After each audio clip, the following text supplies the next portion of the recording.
The fluorescent lights buzz like insects trapped in plastic. 6 in the morning. Oak Creek Memorial's ICU smells like antiseptic and fear, that particular combination of bleach and the faint metallic tang of blood that never quite washes out of tile grout no matter how hard the maintenance crew scrubs.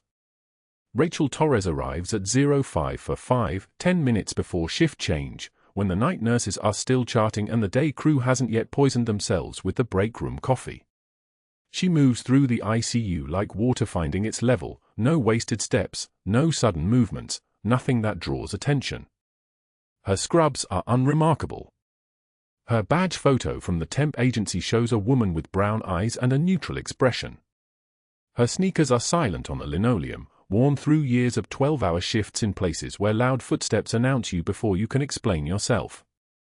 The ICU at Oak Creek holds 18 beds. 14 of them are occupied. Rachel knows this without counting because she has already walked the length of the unit once, eyes moving left to right, assessing ventilators, for drip rates, the slight rise and fall of chests beneath hospital blankets, the way machines speak to those who know how to listen.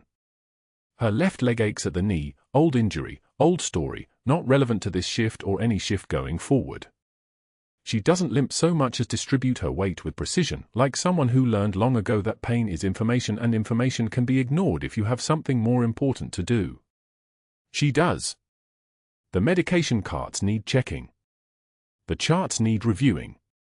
The patients need a nurse who will notice when a dosage is wrong before it hits the fall line, not after. She stops at her locker, assigned space 14C, metal and institutional green, and opens it with the combination she wrote down yesterday on her phone. Inside, a cracked NASA mug that belonged to her father, a dying succulent that her sister bought her as a joke about needing something alive in her life, and nothing else. No family photos. No pictures of a husband or children or a golden retriever named Maximum. Those things belong to people who stay in one place. Rachel Torres has not stayed in one place since 2008. She reaches into her jacket, the one she changed out of and hung carefully in the locker, and touches the faded Special Forces patch sewn inside the lining with careful stitches that took her 3 hours to complete one night in a motel room in Tucson. The patch is from the 75th Ranger Regiment. She does not let her fingers linger on it. Ritual completed. She releases the fabric and closes the locker without sound. The medication round begins at 0600 sharp. Rachel moves through beds 1 through 8 with a cart that squeaks slightly on the right wheel. She has already noted this and will report it to maintenance even though it will be ignored, checking labels against charts, verifying dosages, initial at each step. Her handwriting is precise. Surgical. Each timestamp is exact.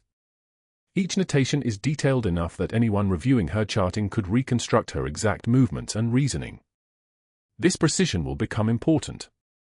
This precision is the reason she was hired, and the reason she should never have been hired at all, because precision creates paper trails and paper trails create problems for people who prefer their financial arrangements to remain unexamined. Bed 14 stops her for exactly 1.3 seconds. That is how long she allows herself. That is how much time can pass without anyone noticing she has noticed anything at all. The patient is sedated, midazolam drip running at 4 mg per hour. Propofol as backup, and therefore cannot see her, and therefore cannot recognize her, and Rachel has made peace with this over the course of 847 days. Commander Miguel Alvarez, according to his wristband. Alvarez. His left forearm is exposed above the blanket line and there it is, Angel Torres, tattooed in black ink across the inside of his arm where anyone with eyes would see it. The letters are still dark, still visible.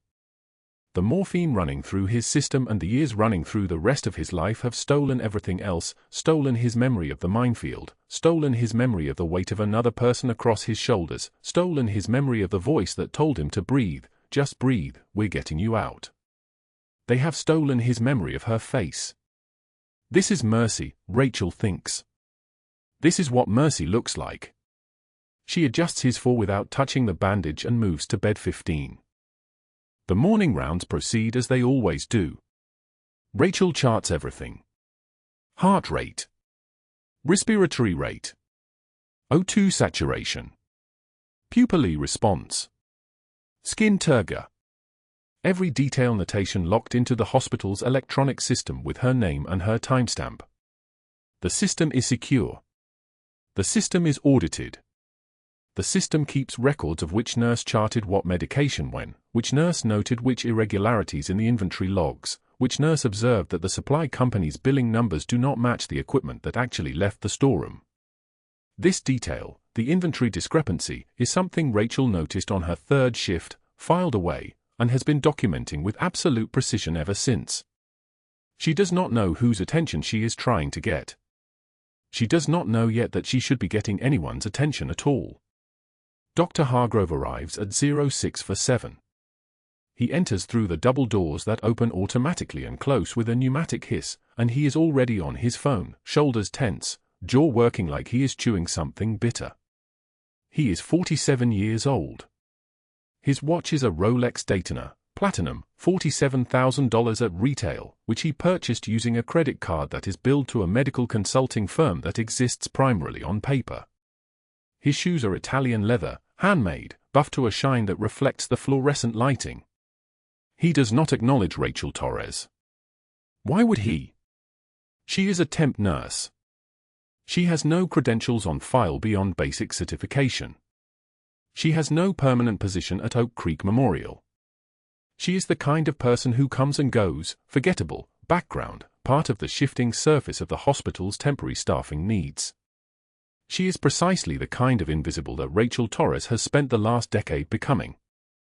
But he does glance at the desk where Rachel has positioned the medication cart, and specifically at the charts spread across the workspace, the physical copies, the ones that doctors still prefer for their initial review because habit is stronger than progress.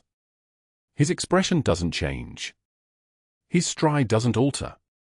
He moves past Rachel, past bed 13 and 14 and 15, toward his office on the far side of the unit where the door closes and locks and where he spends approximately 23 minutes per shift doing things that require doors to be closed and locked.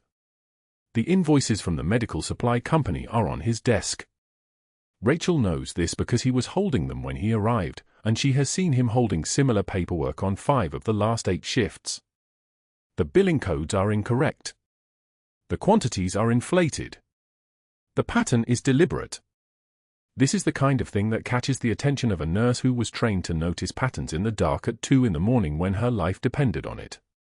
She finishes charting bed 18 at 0712 and signs her entries with careful precision, R. Torres, RN, times 0712. Each notation is a small brick in a wall she is building without knowing why or for whom. The day nurses are arriving now, the permanent staff, the ones with plaques on the break room wall honoring their tenure, the ones who work the same schedule year after year and know the pharmacist's daughter's name and the way Dr. Hargrove likes his coffee. They nod at Rachel. Some of them. Most of them don't. She is the temp, the float, the person who will be gone in 6 weeks and replaced by another temp, another invisible presence in scrubs. She stacks the completed charts at the nurse's station and steps back, and that is when the silence happens, not a quiet silence, but an active one, the kind of silence that occurs when someone enters a space and everyone else's attention gets redirected whether they want it to or not. Dr. Hargrove exits his office. He has pulled Rachel's personnel file from the system. She can tell by the way he is holding his tablet, by the way his eyes move across the screen with clinical precision. He reads something. He pauses. He reads it again. The file is thin. No references from previous positions. No letters of recommendation. Just the bare minimum: temp agency placement, basic nursing certification, physical examination cleared, background check cleared, no disciplinary actions. Everything true and everything incomplete and everything designed to be unremarkable. He looks up from the tablet and locates Rachel across the unit. Makes eye contact. Holds it for exactly long enough that she feels the weight of it but not long enough for anyone else to register that the exchange happened at all. Then he returns to his office and closes the door. The medications have been verified. The shift will proceed. The morning will move forward the way mornings always do, fluorescent lights buzzing, machines beeping their mechanical rhythms, patients breathing with the help of machines that cost more than houses, the thin line between existence and void held steady by people in scrubs and people in white coats and people in the background who are invisible right up until the moment that they matter, which is the moment that nobody sees them coming. 7:30. The fluorescent lights hummed their endless fluorescent hymn as Dr. Hargrove pushed through the ICU doors, his white coat moving like a sail behind him. Rachel was already in Commander Alvarez's room, adjusting the fall line with the kind of precision that came from muscle memory and training she'd never discussed with anyone at Oak Creek Memorial. The patient lay still beneath the white blanket, his respirator breathing for him in mechanical intervals. His daughter, Marjah Alvarez, sat in the corner chair wearing her marine dress uniform, the fabric crisp as fresh dollar bills. Hargrove didn't knock. He never did. He moved to the bedside with the kind of confidence that filled rooms the way water fills cracks. Rachel continued her work, checking the medication drip rate on the metoprolol line, 50 milligrams, exactly as prescribed, exactly as correct. She had charted it for hours earlier with a precision that bordered on obsessive. The dosage was appropriate for Commander Alvarez's current condition. She knew this the way soldiers know the weight of their rifles. "Nurse Torres," Hargrove said, his voice carrying the kind of volume that ensured everyone in the corridor could hear. "This is 50 milligrams of metoprolol. For a patient with bradycardia. Did they not teach basic pharmacology at your, wherever you trained?" The silence that followed wasn't silence. It was a held breath. It was the moment before impact. Rachel turned. Her hand stayed steady. Her jaw was a straight line. She looked at him with the kind of flatness that comes from having stood in worse positions, literal gunfire, literal blood, literal death arriving on stretchers. She said nothing. She didn't need to. The chart was in his hands. The dosage was legible. The decision was documented and correct. Hargrove picked up the clipboard, made a show of studying it as though discovering an error that didn't exist. He pulled a pen from his coat pocket, a Mont Blanc, probably $800, probably a gift from someone grateful for his discretion, and drew a line through her notation. He wrote something in the margin. His handwriting was aggressive. Territorial. "I'll be correcting this," he said. "Protocol exists for a reason." Marjah Alvarez shifted in her chair. Her hand moved toward her father's, a small gesture, almost reflexive. She was watching Rachel. The uniform made her a soldier. Soldiers recognize other soldiers. Something in the way Rachel stood, the absence of flinching, the presence of something underneath, registered as different than other nurses. Marjah didn't look away. Rachel took one measured breath. Then she returned to the fall line. Hargrove left. His departure was as loud as his arrival, the door hissing shut behind him like a threat. 1100 hours. The write-up appeared on the unit board as though it had manifested from air. It was printed on hospital letterhead. Official. Damning. Failure to follow protocol, Torres was the header, and beneath it, fabricated details about yesterday's needle decompression procedure, the one that had saved the Alvarez patient's life. Unauthorized procedure. No physician order. Endangering patient safety. Reckless medical decision-making. Every nurse who walked past read it. Some stopped to read it twice. Janet, who'd worked ICU for 23 years, glanced at Rachel and then looked away. Marcus grabbed his coffee and didn't make eye contact. The message was clear. Association with Rachel Torres was expensive currency now. Better to invest elsewhere. Rachel stood before the board at 12:45, her lunch uneaten in her hands. One tear escaped down her left cheek. Just one. She let it fall to the linoleum floor where it landed with a sound like a period at the end of a sentence. She wiped the corner of her eye without breaking her gaze from the write-up. The sound of her palm against her cheek was the sound of someone choosing what to feel and what to show. The break room smelled like stale coffee and desperation. Rachel sat at one of the plastic tables with a sandwich she'd brought from home, something simple with turkey and mustard, something that required no thought. The room was full, 7 nurses, 2 residents, Marcus again with his endless iced tea. The space felt like a stadium of people. She opened the sandwich container. The smell of mustard rose up, sharp and metallic. Within 90 seconds, the room had emptied. Janet took her yogurt. Kim grabbed her crackers. Marcus collected his cup without the slightest acknowledgement. Their exodus was synchronized, choreographed like a dance they'd all learned. The message wasn't subtle. Proximity to Rachel was contamination. The hospital was a small ecosystem, and small ecosystems rejected foreign bodies. She sat alone at a table designed for 8. On the wall beside her locker, someone had taped her assignment sheet. On her name, written in red marker with the kind of deliberate pressure that suggested rage or at least deep commitment, was an X. A mark. A target. A deletion. She was staring at that X when Hargrove's voice cracked through the corridor like a whip. Temp. The word wasn't loud. It was worse than loud. It was indifferent. It was the way a surgeon might address a suture. Temporary. Replaceable. Beneath acknowledgement. My office. 1400. We need to discuss your future here. She stood. The sandwich container closed with a soft plastic click. She set it on the table. She turned and faced him directly. Her eyes met his across the break room threshold. She took 1 second. 2. The silence between them was the silence of understanding, his understanding that he had not broken her, and her understanding that he did not understand this about himself. I've been dismissed by better men than you, doctor. The words were quiet. They moved through the break room like a temperature drop. Hargrove's face reddened. His jaw tightened.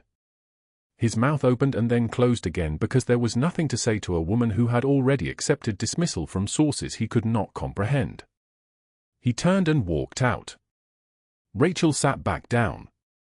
She picked up the sandwich container. She opened it. She took a bite. The taste was mustard and nothing else. It was exactly enough. Around her, the empty chairs held the weight of her solitude, and she carried that weight the way she'd carried so many other things, with the kind of stillness that suggests the burden is almost too familiar to notice anymore. But there was something else.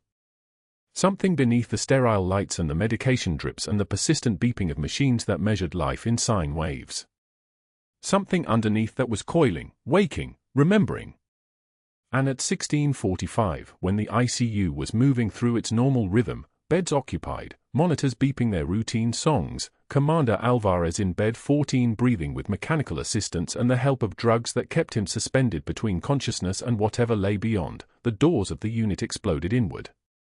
A man entered. 300 pounds of muscle and desperation and rage, his frame nearly filling the doorway. His name was Derek Shaw. In his right hand, held with the kind of grip that suggested he'd held weapons before, was a handgun.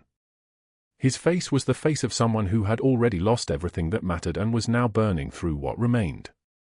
"Where's the doctor who killed my brother?" The screaming didn't stop.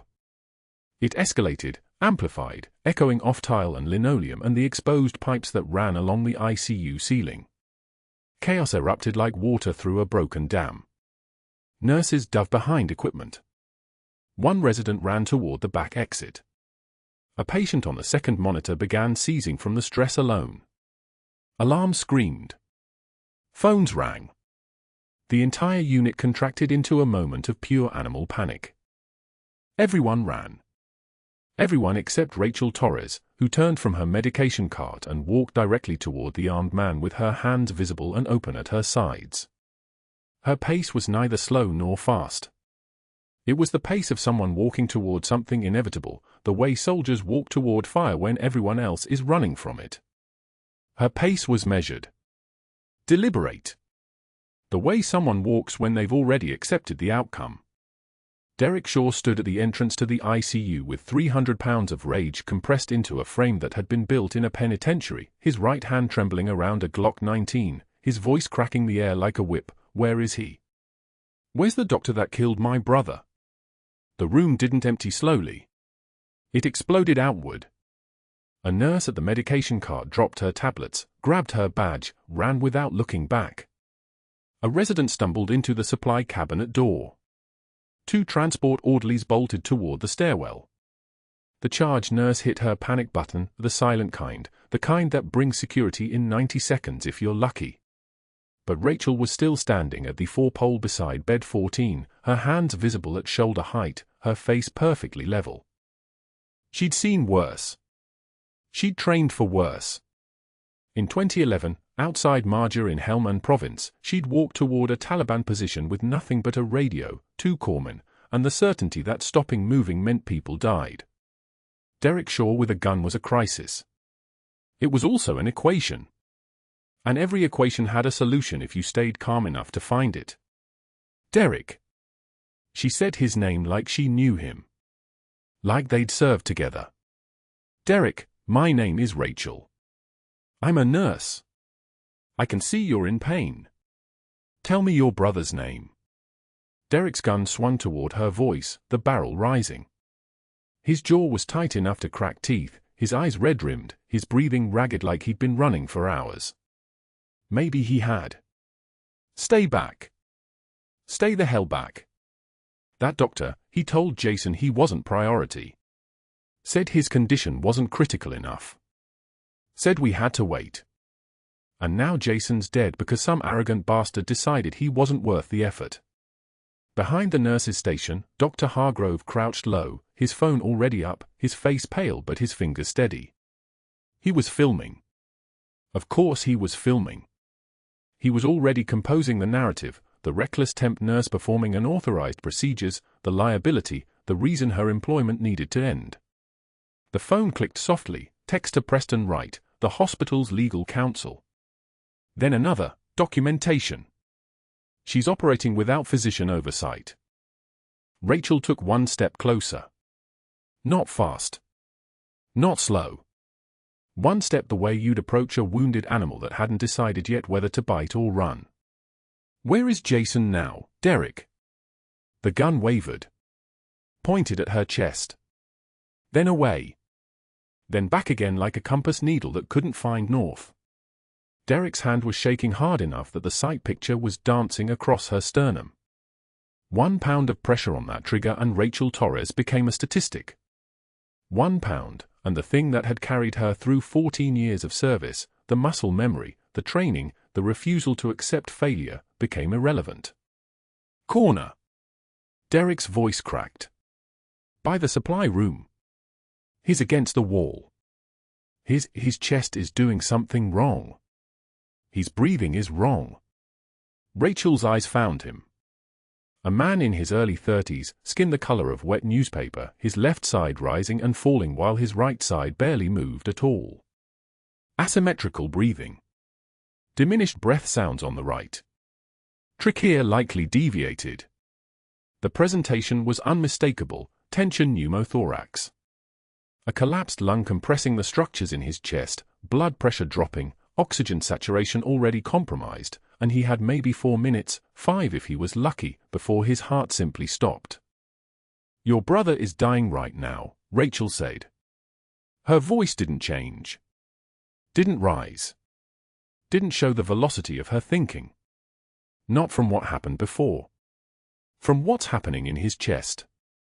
I can fix it, but I need you to lower the gun so I can help him. Can you do that, Derek? Derek's jaw clenched. His eyes found Jason's form in the shadows near the supply room, and something broke open inside him. The gun lowered. Not completely. But enough. Enough that the barrel was pointing at the floor instead of her heart. Rachel didn't wait for full compliance. She moved past Derek with her hand still visible, a gesture that meant no threat, no sudden movement, no reason to reconsider, and knelt beside Jason Shaw. Her assessment was automatic. Rapid. The kind of triage that happened in less than 10 seconds because she'd done this in tents and Humvee cabins and the back of a CH-53 helicopter with rotors beating the air into submission. She called for supplies. Her voice was quiet, even. 14-gauge catheter. Antiseptic swabs. A chest seal dressing. She didn't ask. she commanded. Now. Nothing happened. The ICU staff stood frozen behind desks and inside rooms, watching a man with a gun and a nurse on her knees beside someone who was dying. The heart monitor above bed 14 beeped steadily, indifferent to the crisis unfolding 15 feet away. The fluorescent ceiling panels hummed their mechanical drone. Derek turned the gun toward the nurse's station. Toward the cluster of people huddled behind the barrier, toward the faces pressed against windows in the doorways of other rooms. "Get her what she needs," he said. The words hit like a command. A nurse whose name tag read Morrison slid a supply kit across the floor. The metal case skittered across the tile with a sound like a skeleton tap dancing. It stopped 3 feet from Rachel's knee. She opened it without hesitation. 47 years of training and instinct compressed into the economy of movement. Her hands were perfectly steady as she prepped the needle. The catheter was clean, sterile, ready. She palpated Jason's intercostal spaces, counting ribs, finding landmarks, her fingers reading the anatomy the way a musician reads sheet music. Second intercostal space. Midclavicular line. The needle would go through skin and fascia and pleura, and when the air escaped, when that hiss came, Jason Shaw's lungs would re-expand and his heart would remember how to beat at a rate that sustained life. Derek stood above them both, the gun hanging at his side now, his hand shaking so violently the metal trembled like a tuning fork. "You'll save him? You're sure? Because if he dies, if you can't." "He'll live," Rachel said. And she meant it with the kind of certainty that comes from having already made peace with the alternative. From having seen what happens when you fail and knowing you can bear it. Behind the nurse's station, Dr. Hargrove's phone continued recording. His face was twisted in an expression that looked like someone watching their carefully constructed house catch fire while they stood outside with a lighter in their hand. This was sabotage. This was the temp nurse performing a critical procedure without physician authorization, without supervision, without the proper protocols. This was exactly the kind of liability nightmare that would require documentation, investigation, termination with cause. Rachel positioned the catheter. Her shoulders were relaxed. Her breathing was controlled. She could feel Derek watching, could feel the weight of every eye in the ICU pressing down, could feel the precise moment when everything balanced on the edge of outcome.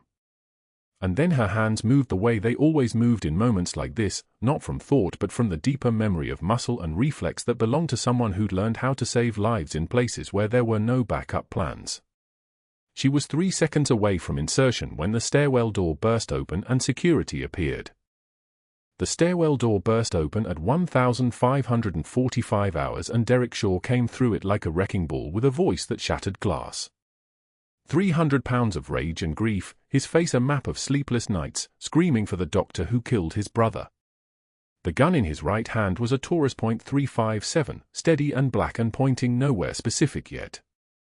Security scattered. A resident bolted for the medication room. 2 nurses ran past the supply cabinet. The charge nurse dropped her tablet on the tile floor and the screen spiderwebbed. 1 respiratory therapist dove behind the counter at the nurse's station, breathing like he'd sprinted a mile. Rachel didn't move toward the stairwell. She moved toward Derek. Her hands came up to shoulder height, palms forward, fingers spread. Not defensive. Not submissive. The posture of someone who'd had a gun pointed at her before in places where hospitals didn't exist and backup wasn't coming. Her voice dropped into the cadence she'd learned in Kandahar during that hostage negotiation with the Taliban fighter who'd held for civilians in a compound for 36 hours. Slow breathing. Lower pitch. No sudden movements. No emotion. Just information, delivered like she was reading a patient chart. "My name is Rachel. I'm a nurse here. You're looking for a doctor. Talk to me first. What's your name?" Derek's eyes were red-rimmed and wild, but something in her voice created a small space. A moment. He didn't lower the gun, but his arm wavered slightly. "Derek Shaw. My brother. My brother Jason. Your doctor killed him. I'm gonna. Your brother Jason is here. In this unit. Bed 14. He's alive, Derek. I can see him from here if you look. Rachel took one step sideways, slow and deliberate, repositioning herself between Derek and the nearest staff member. Between Derek and the door. Can you see him? The bed with the monitor. Derek's eyes moved. Just for a second. Just long enough to process. Jason's chest was heaving. His skin had gone the color of old concrete. His neck veins were bulging like they'd been drawn on with a marker. Tension pneumothorax. His lung had collapsed and the pressure was crushing his heart. Every breath he took was making it worse, not better. The monitors showed it in the oxygen saturation numbers, 79. 76, 73. Dropping. He's not dead from something the doctor did, Rachel said, her voice still level. He's dying right now from something I can fix. You need to let me fix it. Lower the gun. Let me save your brother. The weapon came down. Not all the way, but enough. Enough to see his hands shaking. Enough to see a man who'd lost control watching it slip further away with every passing second. Rachel turned to the crash cart without asking permission. No request. No, may I? She moved with the kind of economy of motion that belonged to someone who'd made thousands of decisions under fire, each one carrying weight. Her hands didn't shake. Her breathing didn't change. She grabbed the 14-gauge angiocath needle and a chlorhexidine prep pad from the cart, and she was moving toward Jason Shaw's bed before anyone else had processed that she was moving. Hold him still, she said to one of the nurses who'd frozen near the bedside. Not a question. A command. The nurse's hand steadied Jason's chest.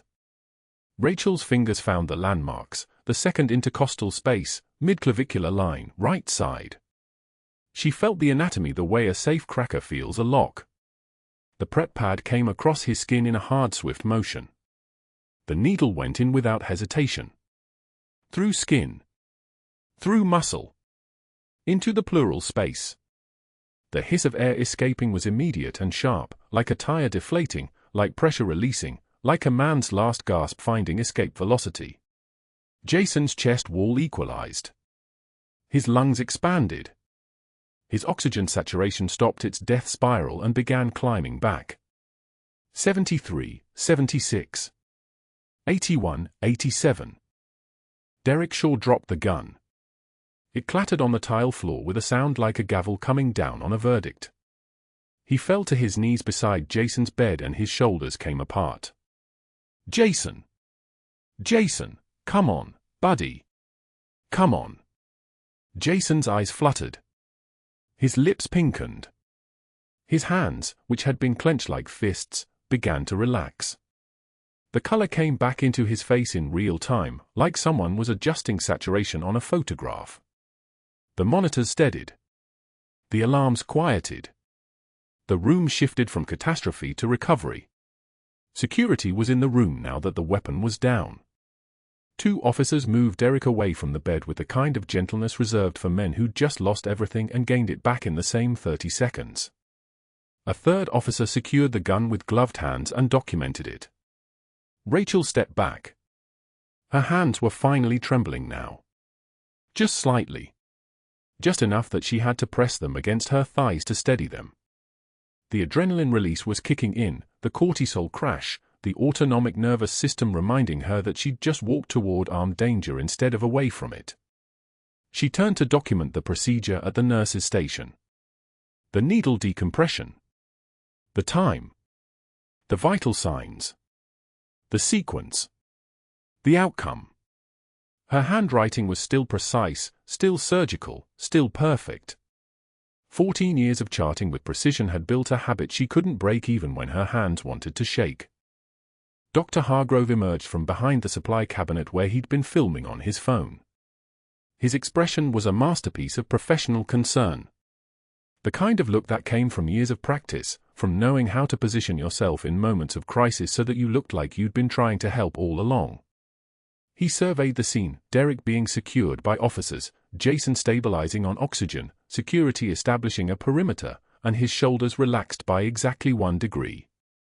When he spoke, his voice was smooth and steady and dripping with a kind of regret that had no regret in it at all. This nurse performed an invasive medical procedure without physician authorization. In a hostage situation. She endangered everyone in this unit. He gestured around the ICU as if the gesture could rewrite what everyone had just seen. As if his words could paint over the image of Jason Shaw returning to life. While she may have had the best intentions, protocols exist for everyone's protection. The security director took statement after statement. Rachel told the sequence in her calm, measured voice. Tension pneumothorax. Falling oxygen saturation. Needle decompression was indicated. I performed the procedure. He survived. By 16:15, Hargrove had stepped away to make calls. Rachel could see him through the glass walls of the administrative office, phone pressed to his ear, his other hand gesturing with the kind of precision that belonged to someone executing a plan. She didn't know he was calling Preston Wright, the hospital board president, during his weekly golf game. She didn't know he was describing her as unstable, dangerous, a loose cannon who'd put lives at risk. She didn't know he was already poisoning the narrative, was already reframing heroism as liability. At 16:42, he called Martin Chen, the outside investigator he'd used 3 times before. I need this airtight, Hargrove said into the phone. His voice had shifted into the tone of a man making a business transaction. Unauthorized medical procedure. Endangerment. Clear violation of scope of practice. Can you document a report by tonight? By 17:10, he'd already drafted termination language. Rachel Torres.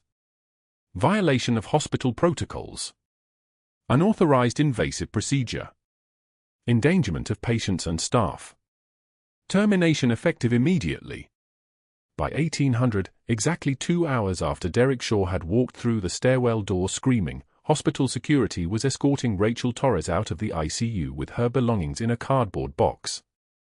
The box was brown and worn. Her cracked NASA mug, the one she'd bought at the Kennedy Space Center gift shop 8 years ago, sat on top. Beneath it, a dying succulent in a ceramic pot, leaves curled like hands in surrender. Under that, wrapped in a hospital blanket to keep it from breaking, a photograph. Her fire team from Marjah. For faces. 3 of them crossed out in black marker. Thick permanent marker. Deliberate. Staff members watched from the nurse's station as she walked past. No one spoke. No one looked at her. The space she'd occupied in the break room, the locker with the red X, the reputation Hargrove had carefully dismantled over the course of 1 shift, none of it mattered anymore because she was leaving. Because he'd made sure she was leaving. Hargrove stood at the nurse's station and addressed the assembled staff with the calm authority of a man who'd just handled a crisis beautifully. What happened today was heroic, perhaps, but also dangerous and unauthorized. We cannot allow individual judgment to override established procedures. Protocols exist for everyone's protection. Rachel walked past bed 14 where Commander Miguel Alvarez lay sedated. The Angel Torres tattoo was visible on his inner forearm, black ink, clear letters, the reminder of a debt that had long ago been paid in full. His chest rose and fell with the rhythm of the ventilator. His eyes were closed. He wouldn't remember her face. 14 years and 2 morphine drips and 1,000 hospital beds had stolen that memory. She paused for half a second. Just half a second. Then she kept walking. The rain outside had turned the parking lot into a mirror. At 18:30, Rachel stood at the bus stop alone, her cardboard box already darkening from moisture, the NASA mug visible through the top like a talisman of another life. The rain hammered down like applause for a performance nobody wanted to see. Water was soaking through the cardboard now, seeping toward the photograph beneath. The faces that were still there. The fire team. The people who'd believed she was capable of anything. She realized she had nowhere left to hide from what Marjah had taken from her. The quiet. The ability to disappear. The space where nobody asked questions about old scars and old decisions and the weight of 11 lives she'd carried through a minefield. She set the box down on the wet bench and her hands were finally empty. The rain hammered the bus stop shelter like applause that nobody wanted. Rachel sat on the metal bench, cardboard box balanced on her lap, watching water cascade off the edge in a thin silver curtain. Her cracked NASA mug sat on top, the one from a gift exchange 3 years ago that nobody had claimed. Beneath it, a succulent with papery leaves, dying in the Houston heat. And underneath those, pressed flat against the cardboard like a burial, the photograph she couldn't stop carrying, her fire team in Marjah, for faces grinning at the camera, 3 of them crossed out in black marker so hard the ink bled through the paper. She had nowhere left to hide from what that marker meant. 14 minutes ago, security had walked her out of Oak Creek Memorial with this box in her arms. Not an escort. An ejection. Officer Martinez hadn't met her eyes, just carried the box to the employee parking lot and watched her cross toward the bus station 2 blocks away. She'd worked there for 97 days. That was long enough to understand the mathematics of institutional betrayal. 1 heroic act minus 1 administrator's desperation equals a cardboard box and a bus stop in the rain. The personnel file Hargrove had filed within 2 hours was a masterpiece of fabrication. Unauthorized medical procedure. Failure to follow chain of command. Deviation from established protocols. Each phrase carefully chosen to make her sound reckless rather than life-saving, impulsive rather than trained. He'd called the board president on his golf course at 14:22. She knew the time because she'd checked the visitor log, his call logged right before security arrived to escort her out. She'd also checked her phone records. The staffing agency had called at 14:56 with a voicemail from someone named Patterson. "We've received documentation regarding safety concerns at your placement. Out of an abundance of caution, we're terminating your assignment effective immediately."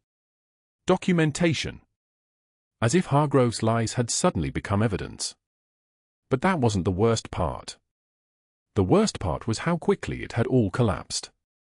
At 14:08, she was standing over a patient whose tension pneumothorax she'd caught before it killed him.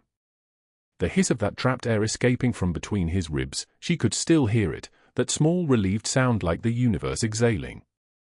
At 14:42, she was unemployed. 34 minutes. That's how long her heroism lasted before the system folded around her like a hand making a fist. The rain intensified. A woman with an umbrella hurried past the bus shelter without looking at Rachel. Then a man in a business suit. Then nobody else. Houston moved on. The hospital moved on. Dr. Hargrove was moving on too, moving toward whatever came next in his playbook. Rachel didn't have to guess. She'd watched enough administrators operate. There would be a meeting. There would be legal language. There would be a settlement offer with an NDA that asked her to disappear quietly into whatever life remained when people like her were finished being useful. She'd survived a minefield with 11 wounded Marines behind her. She'd survived 2 tours with shrapnel embedded in places the doctors never found. She'd survived 13 years of pretending to be someone small enough to fit into other people's expectations. But this quiet, bureaucratic erasure felt like a different kind of wound. One that didn't bleed where anyone could see. Her phone buzzed. Text from an unknown number, "Check your email." Important. Rachel almost deleted it. Then something in the phrasing caught her attention. The tone wasn't advertising. Wasn't begging. It was command. She opened her email on the cracked screen of her phone and found a message from someone named Catherine Ross, FBI Special Agent, sent at 14:31 while she was still technically an employee of Oak Creek Memorial. Senior Chief Torres, we have questions about billing documentation you submitted to Medicare in your capacity as nursing staff at Oak Creek Memorial. We have initiated an investigation into fraudulent supply ordering. We will need your statement. Her hands went very still. FBI. Not hospital administration. Not HR. The federal level. The level that didn't care about confidentiality agreements or institutional reputation. The level that cared about crime. She documented the billing anomalies out of habit, the same habit that had made her note vitals, count gauze, track medication. The same precision that had kept her alive in Marjah. Every supply order that didn't match the patient count, every premium item when a standard one was indicated, every invoice that came through Hargrove's authorization with prices that made no medical sense. She'd photographed the inventory discrepancies on her phone camera. She'd charted them with the bland efficiency of someone filing observations, not accusations. She'd built a case without knowing she was building one. Rachel set the cardboard box down on the wet bench and stared at her phone. Then she opened her camera roll and scrolled back through the photos she'd taken over the past 97 days. 23 images of billing documents. 16 photos of supply closet inventory sheets with handwritten notations. 12 screenshots of order forms. Each one tiny, inconsequential on its own. Together, they painted a picture of a man who had decided that hospital protocols existed for his benefit, and everyone else's compliance was simply the price of staying employed. He'd moved her from the system. But the system had already documented him. Another email arrived. This one at 14:45, sent while she was already in the employee parking lot. Subject line, urgent, interview required, federal investigation. The bus pulled up to the stop, hydraulic brakes exhaling like a creature waking. The driver looked at her through the doors, waiting. Rachel gathered the cardboard box back into her arms. The NASA mug shifted. The succulent trembled. The photograph of her fire team settled against her ribs like a heartbeat with names attached. She boarded the bus without looking back at the hospital. The glass reflected her face, a woman in blue scrubs still creased from the package, hair in a bun that had come loose hours ago, eyes the color of someone who'd seen too much and survived it anyway. This was who she was when nobody was watching. This was the version of herself that Hargrove had tried to erase. But something had shifted in the mathematics. She'd walked into a room and saved a life. That action had echoed backward through 97 days of careful documentation, careful observation, careful precision. She'd done what senior chief petty officers did. She'd kept a record. She'd maintained standards. She'd noted every irregularity because that's what you did when lives depended on accuracy. The bus pulled away from the curb. Through the window, Oak Creek Memorial's main entrance was visible, still gleaming glass and purpose and the promise that the institution cared. Inside that building, right now, Dr. Hargrove was probably meeting with administrators. Probably explaining the unauthorized procedure. Probably establishing his narrative before anyone could challenge it. He didn't know yet. He was about to find out that the documentation he'd tried to bury had already been filed. That the billing irregularities Rachel had noted in her careful charting had already triggered a Medicare audit. That her heroism and her evidence were about to become the same thing.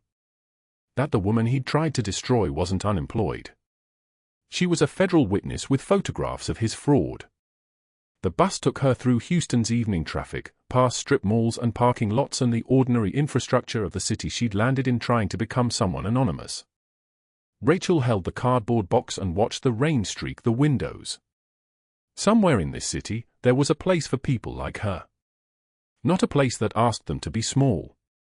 Not a place that punished them for saving lives. Not a place that would let them be erased.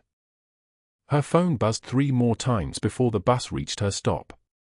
Each notification carried the weight of official language. Each one was a door opening back into the life she'd been trying to hide from, not as a victim, but as a weapon. Not as someone damaged by Marjah, but as someone transformed by it. She stepped off the bus into the Houston evening and held the cardboard box against her chest. Somewhere, in an office at FBI headquarters, someone was reading her photographs. Someone was connecting her meticulous charting to the pattern Hargrove had been too confident to conceal.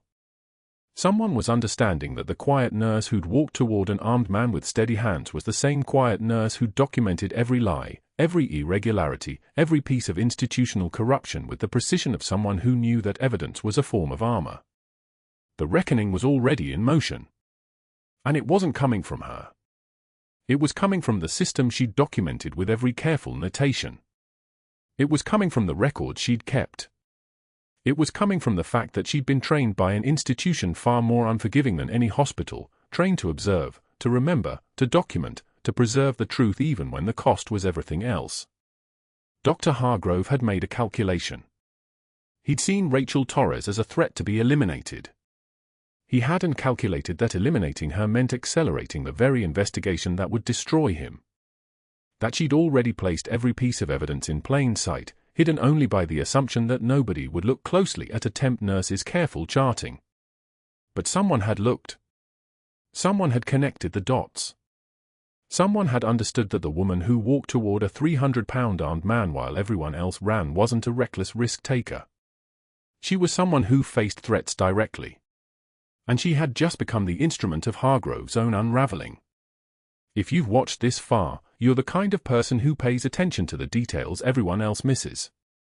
Subscribe to see more stories about people like Rachel, people whose quiet strength changes everything. And please, like this video and comment, what would you do if everything you'd built was taken from you, but the evidence to reclaim it was already in your hands?